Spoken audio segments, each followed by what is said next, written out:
नमस्कार, मेरा नाम है डॉक्टर पुरू धवन और आज इस वीडियो में हम बात करने वाले हैं क्रिएटिनिन के लेवल के बारे में कि क्रिएटिनिन के क्या लेवल होते हैं, कैसे जीएफआर आपका निकाला जाता है और कैसे जीएफआर से पता लगता है कि कितनी आपकी किडनी फेल हो चुकी है, किस स्टेज तक आपकी किडनी फेल हो चुकी है और कौन सी स्टेज पे कैसे सिम्टम आपको देखने को मिल सकते हैं, अपनी बॉडी के अंदर क्या चेंजेस आपको देखने को मिल सकते हैं, कौन सी स्टेज पे, ये सब कुछ हम डिस्कस करने वाले हैं इस वीडियो के अंदर। किडनी फेलियर के पेशेंट के अंदर क्रिएटिनिन के लेवल इसलिए बढ़ने शुरू होते हैं क्योंकि जब किडनी का काम है खून को साफ करना, खून को साफ करके उसमें जितना भी वेस्ट मटेरियल है उसको बॉडी से बाहर निकालने का काम किडनी का होता है।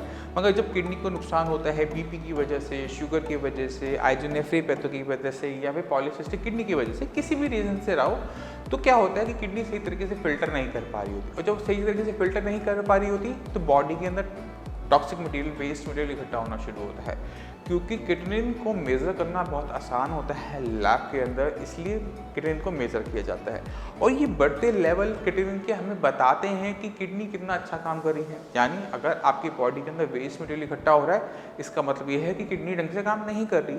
तो हमने क्या किया कि इस लेवल को, क्रिएटिनिन के लेवल को हमने एक टेस्ट बना लिया जिसे हम KFT कहते हैं और इस क्रिएटिनिन के वैल्यू से हम किडनी कितना अच्छा काम कर रही है, किस स्टेज में है, वो भी निकाल सकते हैं। मगर इसके लिए हमें चाहिए होता है GFR यानी ग्लोमेरुलर फिल्ट्रेशन रेट, यानी किडनी कितना साफ कर पा रही है पर मिनट। तो वो अगर रेट निकल आएगी तो हम बता पाएंगे कि किडनी कितना अच्छा काम कर रही है। तो एक छोटा सा फॉर्मूला होता है जिसके अंदर आपने क्रिएटिनिन वैल्यू, अपनी एज, अपना जेंडर डालना होता है और फटाफट आपको कैलकुलेट करके बता देता है कि आपका कितना GFR है। उसका फॉर्मूला ये रहा, मगर ये बहुत मुश्किल फॉर्मूला है इसे कैलकुलेट करना। तो आप सिंपल एक काम करो, आप अपने गूगल खोलो, गूगल के अंदर GFR कैलकुलेटर डालो, जो पहली साइट आपको नज़र आए उसमें जाकर आप अपनी वैल्यूज़ डालोगे, आपकी GFR की वैल्यू निकल आएगी।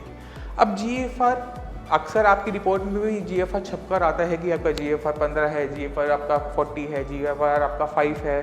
तो पेशेंट अक्सर डरता है, अक्सर पेशेंट को बताया जाता है कि आपका GFR घट रहा है, आपको डायलिसिस की ज़रूरत है। तो अब हम आपको बताते हैं कि इसे GFR कैसे आपकी किडनी की स्टेज बताता है। अगर GFR 90 या 90 से प्लस आ रहा है आपका, इसका मतलब ये है कि आपको किडनी की दिक्कत नहीं है। अगर आपकी यूरिन के अंदर प्रोटीन आ रहा है और GFR आपका 90 प्लस बना हुआ है, दैट मीन्स आपका जो किडनी फेलियर की स्टेज है वो स्टेज 1 है। स्टेज 1 के अंदर कोई सिम्टम नहीं आता, कोई दिक्कत नहीं होती, मगर स्टेज 1 के अंदर आपको यूरिन के अंदर झाग देखने को जरूर मिल जाती है।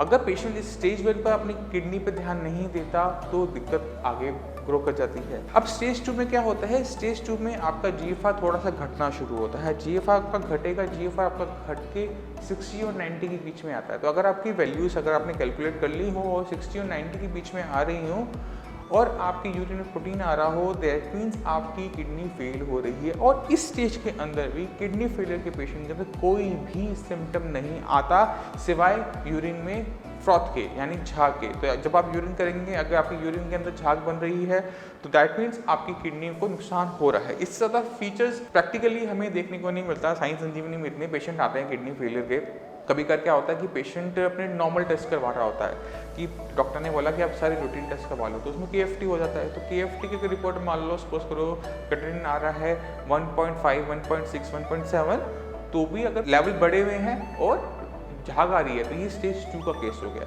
मगर इसमें सिम्टम कुछ नहीं होते, पेशेंट कोई दिक्कत महसूस नहीं हो रही होती। ये वो स्टेज होती है जहाँ पे डॉक्टर के लिए, पेशेंट के लिए ये पहचान पाना कि इस पेशेंट को किडनी की दिक्कत होगी, ये बहुत मुश्किल काम होता है।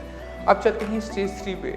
अगर आपके GFR की वैल्यू 30 और 60 के बीच में आ रही है, दैट मीन्स आप स्टेज 3 के पेशेंट हैं और स्टेज 3 के अंदर भी कोई फीचर नहीं आता। यूरिन में थोड़ा कमी हो सकती है, यूरिन में थोड़ी सी झाग बढ़ सकती है, क्रिएटिनिन लेवल 2-3 के आसपास रहेंगे, 4 के आसपास रहेंगे, पेशेंट को कोई दिक्कत महसूस नहीं होती। ये वो स्टेजेस हैं जहाँ तक पेशेंट बिल्कुल जज नहीं कर पाता कि उसको कुछ हो रहा है। स्टेज 4 पर चलते हैं। स्टेज 4 में GFR आपका और घट जाता है, ये 15 से 30 के बीच में आ जाता है। जब आपका GFR 15 से 30 के बीच में आ जाए, यानी क्रिएटिनिन लेवल आपका 3, 4, 5, 6 ईजिली मिलेगा। अब इस स्टेज पर जाकर पेशेंट की बॉडी के अंदर चेंजेस आने शुरू होते हैं, पेशेंट को दिक्कत महसूस होनी शुरू होती है। झाग तो आ ही रही होती है, बॉडी में वीकनेस होना, बीपी बढ़े रहना, पेशेंट को बीपी की मेडिसिन खा रहा है, बीपी कंट्रोल में नहीं आ रहा, खून की कमी होनी शुरू हो जाती है, एनीमिक होना पेशेंट शुरू हो जाता है, खून बॉडी में बनना बंद हो जाता है। साथ में साथ पेशेंट को दिक्कत होती है स्वेलिंग की, पैर के आसपास स्वेलिंग आनी शुरू हो जाती है, फेस पफिनेस होनी शुरू हो जाती है। ब्लड टेस्ट करवाया, क्रिएटिनिन बहुत ज़्यादा आता है, यूरिया बहुत ज़्यादा आता है। यूरिया का बॉडी में इकट्ठा होने की वजह से पेशेंट की भूख जो होती है ख़त्म होनी शुरू हो जाती है। पेशेंट को नौजिया, वॉमिटिंग, हेडेक, नींद ज़्यादा आना, नींद कम आना, पैल्पेशंस होना, ये होना शुरू हो जाता है।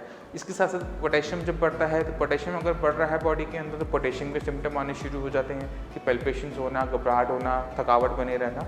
तो ये तब होता है जब बॉडी के अंदर आपके टॉक्सिक मटेरियल इकट्ठा होना शुरू होता है। और मैक्सिमम पेशेंट को अपनी किडनी फेलियर के बारे में खुद ब खुद इसी स्टेज पे जाके पता लगता है, इसलिए इस बीमारी को टाइम से पकड़ पाना बहुत ज़्यादा मुश्किल होता है। अगर आपने सिम्टम्स को ध्यान से सुना हो तो आप समझ गए होंगे ये सिम्टम वो होते हैं जो अक्सर हमें देखने को मिल जाते हैं कि थकावट हो गई, काम ज़्यादा कर लिया होगा इसलिए थकावट हो गई, वॉमिटिंग आ रही है, ठीक है कुछ गलत खा लिया होगा इसलिए वॉमिटिंग आ रही है, पेशेंट का बीपी बढ़ा है, और बीपी तो सभी का बढ़ा होता है। तो ये वो सिम्टम्स होते हैं जो से पेशेंट अक्सर निगलेक्ट कर जाता है, पता नहीं लगता। इसीलिए किडनी फेलियर जैसी दिक्कत को उस टाइम पे डायग्नोस करना बहुत मुश्किल होता है। अब चलते हैं स्टेज 5 पे। स्टेज 5 पे ये जो GFR है ये और कम हो जाता है, ये 15 से 0 के बीच में आ जाता है।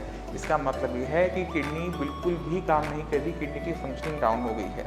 मगर अगर आपका GFR 0 to 15 के बीच में भी आ रहा है तो आपकी यूरिन की फॉर्मेशन हो रही होती है, किडनी यूरिन तो बना रही होती है, वाटर तो निकाल रही होती है, बट वो सही तरीके से क्रिएटिनिन को, यूरिया को फिल्टर नहीं कर पा रही होती है। तो ऐसी कंडीशन के अंदर जहाँ पर आपके GFR तेजी से घट रहा हो, क्रिएटिनिन बढ़ रहा हो, पेशेंट को बहुत ज़्यादा ध्यान देने की ज़रूरत होती है अपनी बीमारी की, बीमारी है क्या।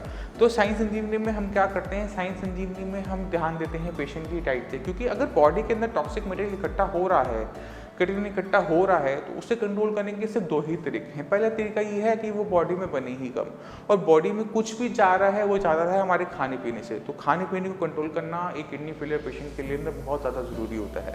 यहाँ तक कि हम साइंस इंजीनियरिंग में मानते हैं कि 50% पार्ट होता है किडनी फेलियर का ट्रीटमेंट का। अगर पेशेंट समझ लेता है उसने क्या खाना है, क्या पीना है, कैसे खाना है, कैसे पीना है, तो पेशेंट अपने लेवल्स को बहुत अच्छा कंट्रोल कर लेता है। इसके बाद जो होता है कि अब बॉडी पे से बाहर भी निकालना है तो हमें काम करना पड़ता है किडनी, क्योंकि किडनी पे ही एक ऐसा ऑर्गन है जो इसे फिल्टर कर सकती है। एक वही ऐसी डायलिसिस की मशीन है जो भगवान ने हमारे अंदर बना रखी है, उसी के पास ऐसी क्षमता है। मगर हम क्या करते हैं, जब किसी किडनी फेलियर का ट्रीटमेंट होना शुरू होता है तो कहीं ना कहीं हम किडनी को ही भूल जाते हैं। आप किसी भी किडनी फेलियर के पेशेंट का प्रिस्क्रिप्शन देख लो, उसमें आपको कोलेस्ट्रॉल की मेडिसिन, बीपी की मेडिसिन, शुगर की मेडिसिन, कैल्शियम, विटामिन डी मिल जाएगा, डायबिटिक्स मिल जाएंगे, मगर कोई भी ऐसी मेडिसिन नहीं मिलती है जो किडनी पे काम करती हो, किडनी की फंक्शनिंग को काम करती हो, किडनी को फर्दर फेल ना होने दे। कि इसलिए हो रहा होता है क्योंकि ये एलोपैथिक मेडिसिन में ऐसी मेडिसिन नहीं बनाई गई। मगर आयुर्वेद क्या कहता है, आयुर्वेद ये कहता है कि पेशेंट को डाइट से, पेशेंट को सही तरीके से अगर हम ध्यान रखा जाता है और निदान परिवर्तन यानी कारण को हटा दिया जाता है, कॉज को हटा दिया जाता है, तो किडनी आगे और फेल नहीं हो पाती। तो साइंस इंजीनियर ने एक ट्रीटमेंट बनाया है किडनी फेलियर पेशेंट्स के लिए, जिसे हम कहते हैं किडनी फंक्शन रिस्टोरेशन ट्रीटमेंट, यानी किडनी को रिस्टोर करने वाला ट्रीटमेंट। इसके अंदर हमें क्या काम करना होता है, हमें काम करना होता है सबसे पहले कारण पे कि किडनी क्यों फेल हो रही, किस वजह से फेल हो रही है। अगर आप किडनी के कारण को कंट्रोल में कर लेते हो तो आप ये कह सकते हो कि जो डैमेज हो गया, जो लेवल है 3 है 4 है क्रिएटिनिन का वो आगे नहीं बढ़ेगा। मगर उसके लिए हमें क्या काम करना पड़ता है, बीपी शुगर को कंट्रोल में लेकर आना, क्योंकि 80% केसेस में किडनी फेलियर के यही 2 मुख्य कारण होते हैं, इन्हीं की वजह से किडनी फेलियर होती है। अगर ये कंट्रोल में आ गए तो किडनी की दिक्कत आगे नहीं बढ़ती। उसके बाद क्या, किडनी की खासियत होती है अपने फंक्शन को बढ़ा लेने की। इसको समझना है इस तरह से समझो कि जब किसी पेशेंट की किडनी खराब होती है, ट्रांसप्लांट करवाता है, तो एक किडनी निकाल के दूसरी पेशेंट में डाल दी जाती है। अब दोनों ही पेशेंट के पास सिंगल किडनी होती है और पेशेंट की फंक्शनिंग ठीक चल रही होती है। जिसने अपनी किडनी दी वो भी सिंगल किडनी होता है, तो वो सिंगल किडनी पेशेंट की किडनी अपने फंक्शन को बूस्ट कर पूरी बॉडी को संभाल लेती है। यही खूबी हम यूज़ करते हैं हर किडनी फेलियर पेशेंट के अंदर लेवल्स को कंट्रोल करने में, कि अगर आपकी किडनी 30% 40% काम कर रही है, उसको अगर हम सही तरीके से ध्यान रखते हैं, उसको सही तरीके से खाना देते हैं, सही तरीके से उसको मेडिसिन देते हैं, तो क्या होता है, ये जो 30-40% किडनी है ये 60 to 70% तक काम करना शुरू करती है, अपनी क्षमता से डबल काम करना शुरू करती है। और जब वो ज़्यादा काम करेगी तो ज़्यादा अच्छे तरीके से क्रिएटिनिन को कंट्रोल करेगी, यूरिया को कंट्रोल करेगी, पोटेशियम को कंट्रोल करेगी। तो यही क्षमता को यूज़ किया जाता है KFRT ट्रीटमेंट के अंदर, साई संजीवनी के अंदर। तो इससे ना सिर्फ आपका क्रिएटिनिन लेवल डाउन होगा, GFR बढ़ेगा, आपको डायलिसिस की जरूरत नहीं पड़ती, आपको ट्रांसप्लांट की जरूरत नहीं पड़ती। तो अगर किडनी फेलियर का पेशेंट चाहता है अपनी किडनी की दिक्कत को रिजॉल्व करना, उसको ठीक करना, तो पेशेंट के पास अपनी किडनी फेलियर से रिलेटेड सारी इन्फॉर्मेशन होनी चाहिए कि किडनी क्यों खराब हो रही है, किस वजह से खराब हो रही है, क्यों किडनी का साइज छोटा होता जा रहा है, कौन सी मेडिसिन मैं खा रहा हूँ, कौन सी मेडिसिन मेरी बॉडी में जाकर कैसे काम करेगी, कौन सी एक्सरसाइज मुझे करनी चाहिए। ये सारी की सारी इन्फॉर्मेशन किडनी फेलियर के पेशेंट के पास होनी चाहिए, तब जाके पेशेंट अपनी कंडीशन को बहुत अच्छी तरीके से कंट्रोल कर पाता है। मैं उम्मीद करता हूँ इस वीडियो से आप काफ़ी कुछ समझ गए होंगे क्रिएटिनिन के बारे में, GFR के बारे में, किडनी फेलियर के स्टेजेस के बारे में। फिर भी आपके माइंड में कोई भी डाउट हो, कुछ भी पूछना चाहते हो, तो साई संजीवनी के डॉक्टर से आप फ्री ऑफ कॉस्ट कंसल्टेशन ले सकते हो। आप नीचे दी हुई नंबर पर कॉल करके उनसे पूछो कि डाइट क्या खानी है, कैसे रहना है, कैसे KFRT ट्रीटमेंट आपकी हेल्प कर सकता है। आप अपॉइंटमेंट लेकर मुझसे भी आकर मिल सकते हो। आप हमारी साइट saikidneycare.com पर जाकर भी विजिट कर सकते हो और पेशेंट की आप रिपोर्ट्स देख सकते हो, इंटरव्यूज देख सकते हो, आपको पूरी इन्फॉर्मेशन साइट पर मिल जाएगी। अब इसी के साथ आप सभी से मैं चलने की आगे चाहूँगा। मिलते हैं अगली वीडियो में, तब तक